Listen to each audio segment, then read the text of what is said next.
Thank you for joining me at Eagle and Rue. My name is Ankharet, verch Meredudd, and I am a player in the SCA. I encourage you to check out sca.org if you want to know more about the organization, but I also encourage you to really take some time and watch these all the way through. These people have amazing insights and have amazing answers to my very simple questions. Please hit subscribe and like, and stay tuned for more videos. Tell me, who are you? What are your names? For the SCA, my name is Duchess Tianna Coleman. And I'm Meredudd. And how long have you each been in the SCA? About 20 years for me playing. 30 years. Wow. Yeah, 30 years. Tell me what time period your personas are. My persona is Istanbul 1450. So right after the liberation, and focusing on the Turco-Mongol time frame of that era. That's my main focus. Oh goodness, my persona is Nikki in cool clothes. I've never done research to figure out like a particular time period. I do appreciate more Asian, Mongol, Persian culture, Turkish, that kind of thing. Mostly because I like pants, and I'm a worker who likes to wear pants. So my persona is mostly just the fun outfits that I get to learn about, and not as much like a person in history. So have both of you always focused on that time period type cultural interest, or did you start somewhere totally different? I started totally different. When I came into the society, it was more in kind of a girlfriend role, where I was more kind of just tagging along. And so my persona tagged along as well, and was like, oh, my persona met Sean Kirkpatrick Tarragon and Timur, and they traveled around, and I was the girl that traveled with them. And because of that, I used to wear dresses, European dresses, princess cut dresses, sideless surcoats. As for myself, it's really mostly focused on the Turco-Mongol area, pretty much my main focus. I enjoy the rest of it. That's the beautiful thing about the game that we play, is that you can be like, you know what, it'd be really great to make a late period Elizabethan outfit, or it'd be great to make a traditional Japanese suit, or some Greek armor, something that's different than out of your persona. You're allowed that luxury. You don't have to necessarily stay with your persona 100%. That's something I do enjoy about this game. Most of my focus, if not all of it, has been on the Turco-Mongol time frame, figuring out more about the cultures, the customs, and what started out as just like Tianna, just playing loosely as a fringy player. The more I got involved, the deeper the dive went. Started to study things like, what's your persona about? What made you tick during your time frame? What kind of food did you eat? How many horses did you have? So that's where the deeper dive came from. What do you make or do that showcases your time period and persona when you play? My main focus, what I enjoy the most about in the SCA, is service. I'm not like an artist. I don't do a lot of creating of beautiful things, but I do a lot of enjoying beautiful things. And so the kind of joke within our kingdom is that I'm going to get my laurel in mapping someday, because I can map with the best of them. And I broaden that out to luxuriating. And so the thing that I find I do best in the SCA, besides service, holding offices, I've held like every office in this kingdom now, is I enjoy creating a welcoming space for everyone. So I tend to create this like luxuriating balm of comfort for everyone to come and hang out. And we have landed royalty and seated royalty and first-time players and veterans and children and parents and every sort that will just come and enjoy hanging out and luxuriating for a day. That's what I bring. As far as going back to the question, as far as, what do I do to elaborate and bring more knowledge to my particular persona and time frame. When I started playing, most of the SCA was European with a good chunk of Japanese as well. So bringing in something different, bringing in more of the Mongol culture, I had to find resources. I'd figure out the whys. Why did things work one way, And it could be as similar as why was the why were the cavalry members of the Mongol Turkish army, their lamlar, laced one way versus the infantrymen were laced a different way. Also customs and food. What would be considered custom and food in that particular time frame? Why were you allowed to travel? So it's not necessarily the tangible as much as, okay, I do this as an art form, as much as bringing in knowledge and being able to quote resource and be able to be like, okay, this is why this was done this way. However, in this particular other part of the empire, it was done this way, and this is why as well. So being able to bring that knowledge, being able to share that knowledge with people, and be able to steer the direction of like, oh, you should probably read the Golden Horde. Oh, you should probably look into this. Secret Dynasties. Being able to quote different books, and be able to go through those books with that source of knowledge. And so when someone comes around who wants to do something that is more in my realm, be like, oh, that's what you want. Let's shift you into this direction. That way you don't have to make the same cut and go errors that I did, and hopefully your transition will be a lot smoother. How much should a new person worry about persona, name, history, timeline when they're first starting? All right, when they're first starting, I've noticed that there are two general type of new people. 15% who have a very strong historical base. They know what they want to get into. They want to dive right into the authenticity of it. That's awesome. That's your gig right at the get-go. More power to you. I was not that person. For a new person, I would actually focus on why do you like the Middle Ages? What makes it fun for you? What about this society do you want to spend your time and money in, because this is going to be your focus? If it's the archery, great, it's archery. If it's sewing, awesome. Let's get you in contact with some clothiers. If it's cooking, we have some amazing chefs in this kingdom. If it's fighting, well, we have a few of those as well. For me, with a new person with authenticity, first find out what you like and what you enjoy. Find that passion, that spark. Then worry about the authenticity later, because that will come gradually. Especially with new fighters on the armored field. It's like you don't necessarily have to spend $1,500 on building a new set of armor on your first get-go. In fact, you probably want to spend considerably less than that, maybe a tenth, if not less, to build something that's going to get you out there, get you started. Same thing with your garb. Don't worry about, oh, I really want this right now. It's good to have that dream outfit, but worry about the stuff that's going to get you out of using your loaner gear, because it's nice to be able to say, hey, I did this. Recently, very, very recently, I ran across, and I saved it, my first T-tunic I ever made, and it's a monstrosity. How someone can mess up a T-tunic is beyond me, but I did it. But at the time, I wore it, I loved it, I was proud of it. And I remember a few years down the road, after we had sat on the baronial thrones, I was going through, throwing away stuff, and I came across this thing that could have been a purple towel.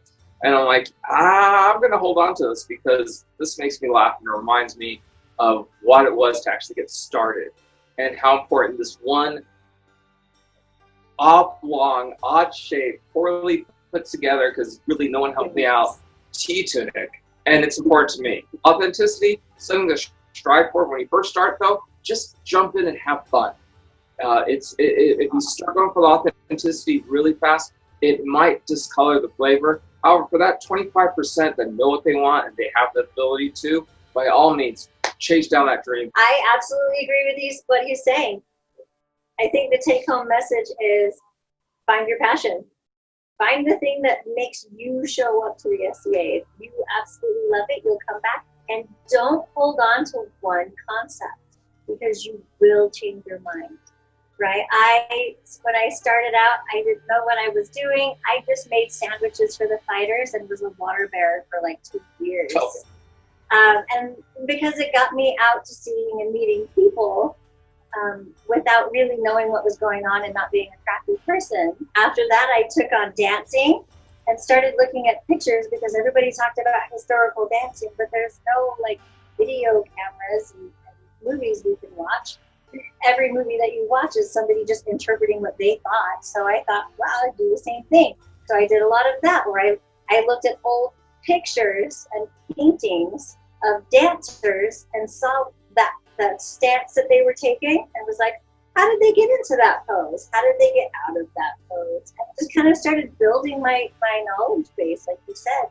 After that, you kind of ebb and flow. You start to find one little rabbit hole, and either you fall down into that one or you find a different shiny thing to look at. But keep your mind open, right? If you are a person who really wants to dig into the authenticity, that is your passion, do it. I am a luxuriator of things, but that's where I find my joy, is by helping other people find that joy. So find your niche and do it with your full heart. What's it like being a peer? You didn't want it. I said no. She said no. I literally said no. Yes. I will tell you, and I think I can speak for all my brothers and sisters in all of the peerages, that you never truly feel like you're ready for it.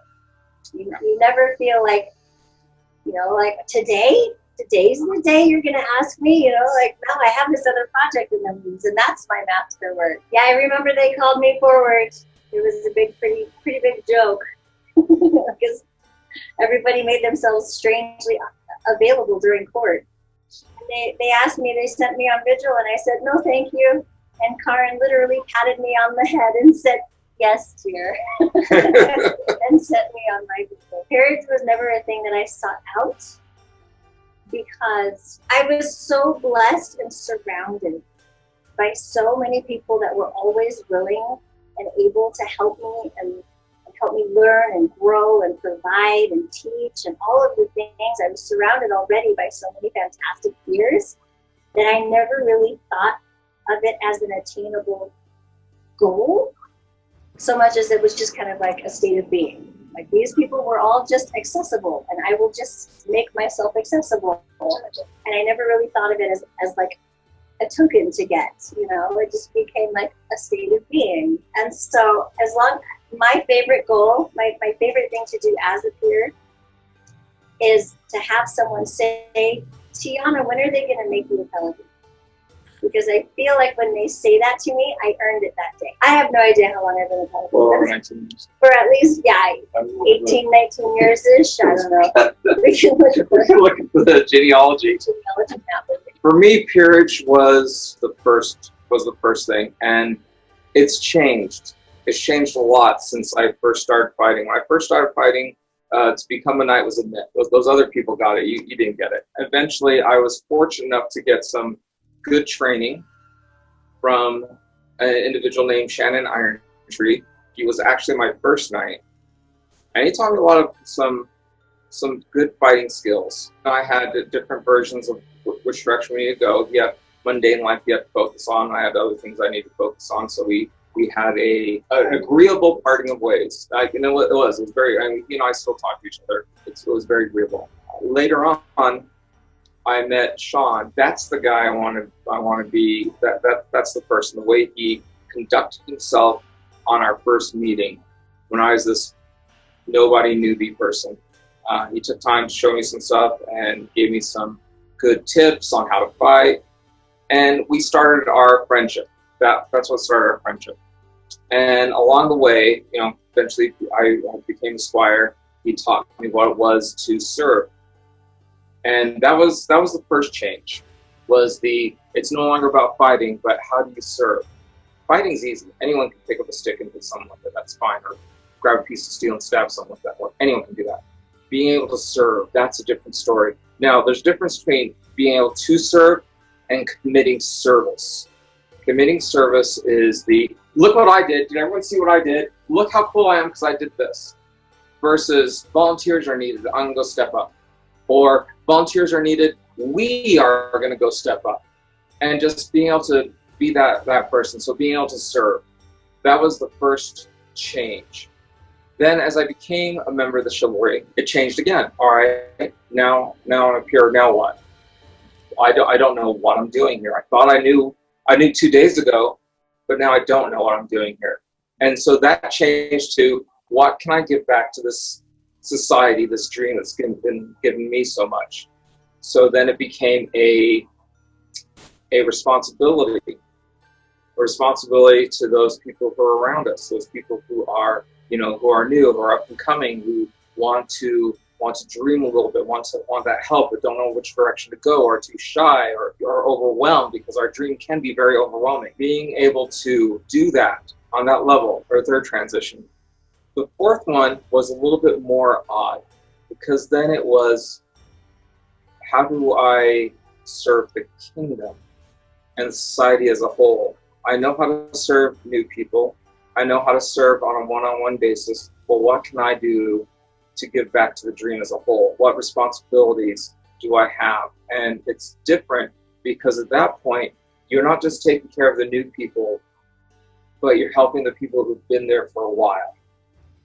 And that's a much harder road to cut. Being able to go, you are absolutely right. Quietly take whoever you're agreeing with to the side and be like, hey, I'm going to agree with you publicly, but these are some things you might want to take into consideration before you go too much farther down your path.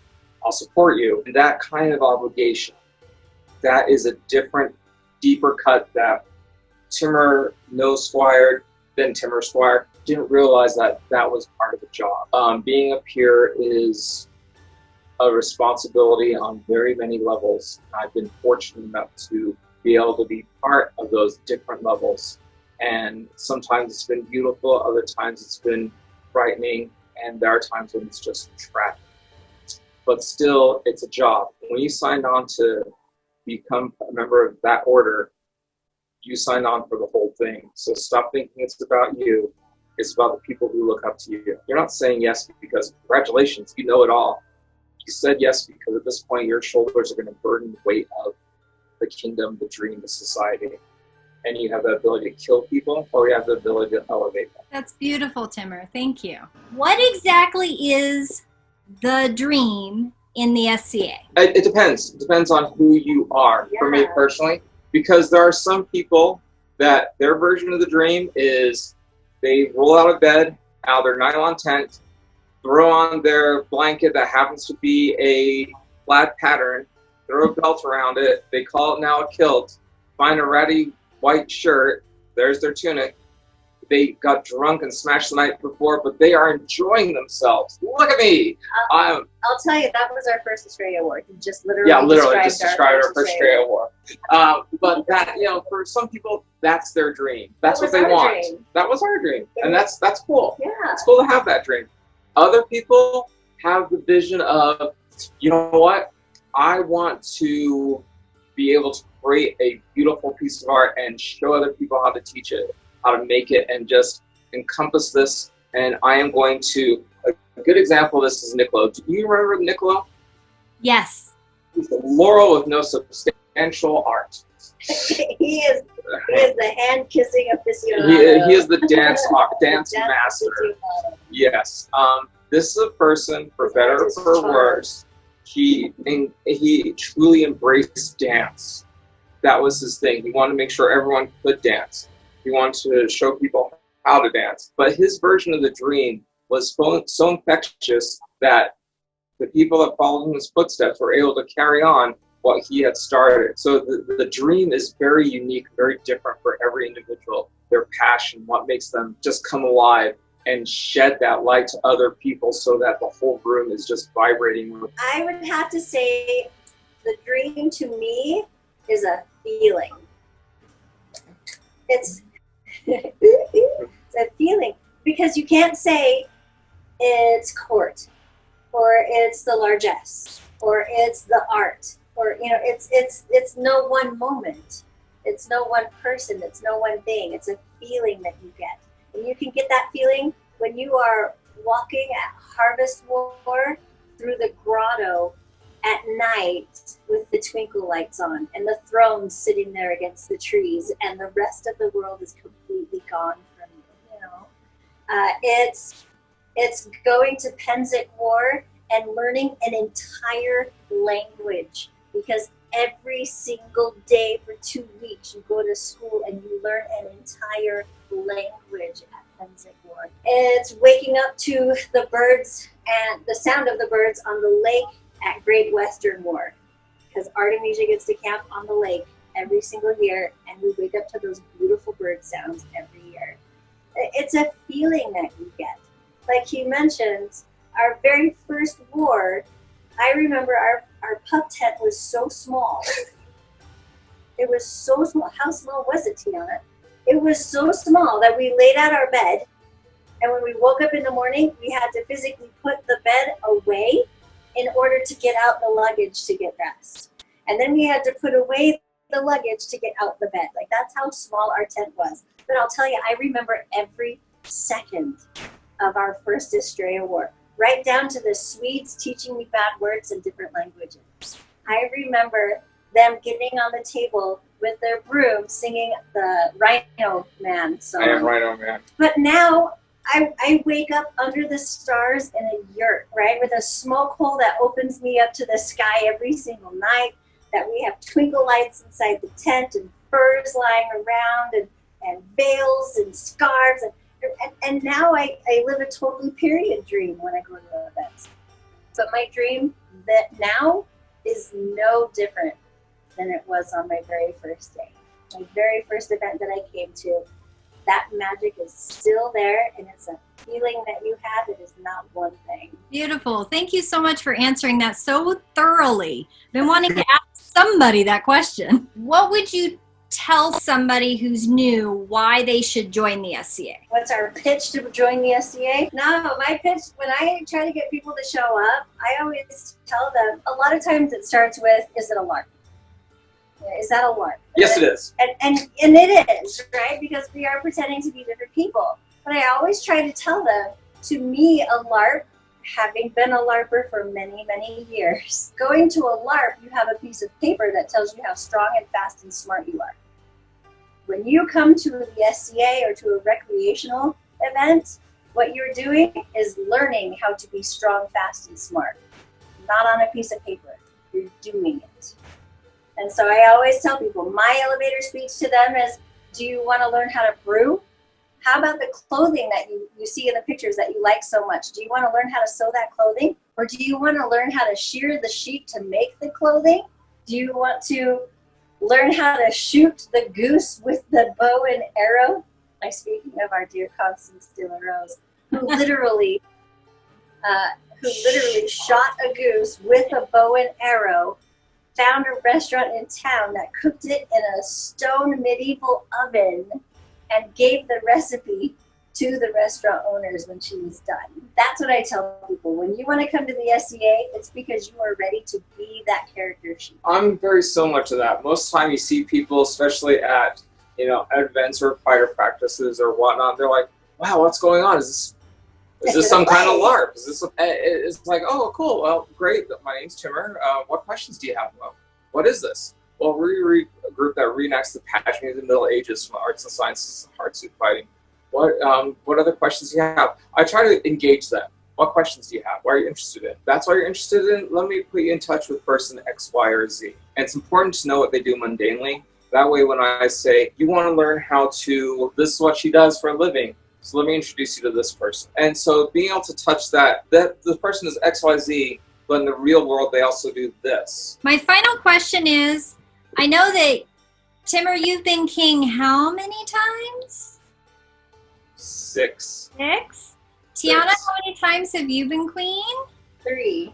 3. Why do you keep becoming king, Timmer? Why do you keep going for that? Why do you keep revisiting that part of the game? I'm going to let her answer this one, because I'll let her answer it, then I'll fill in a little bit more, if I can. All right. I can tell you why he keeps doing it. Because he loves this kingdom. I literally cannot express that any more than that. When you win crown the first time, it's because you get to be king. And how exciting is it to be king, right? Mm-hmm. When you win it the second time, it's because, yeah, I get my duchy now. Woo, I'm a duchess or a duke, right?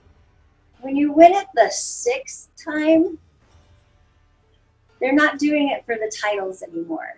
They're not doing it because they want to get invited to the cool kids' parties, because believe me, they just show up and start eating their food.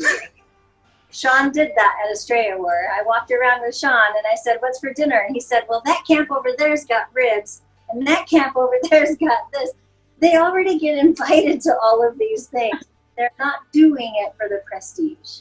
They have the prestige already. If they are stepping up to the throne, it is because they see a need and they're filling that need. They see something that either needs to happen or something that the kingdom needs at the moment. Something is going on. They feel like they have the opportunity. They have the renown, or they have the skill, or they have the expertise, or they have whatever it is that is needed at that time to take care of that thing at that moment. That's why they stay up as king and all the time. Yeah, that's exactly it. It's the ability to serve working side of the SCA. And this is where having a good communication with the people who came before you and your heirs comes in very handy. What can I give back to this kingdom at this level? And it can be something as simple as we are stepping up into a perilous point in our time. So being able to work, being able to be that person. Really, the crux of it is you do it your first and second time, and it is a great time, don't get me wrong. It is a blast to be crowned. But you definitely get the curtain pulled back. You definitely see the parts that want to eat away that dream that we feel sometimes, right? And it's not always pleasant. When you're willing to do it and still have a good time doing it. We might be the figurehead, but the truth of the matter is it's the royal household that carries it. You can't do it on your own.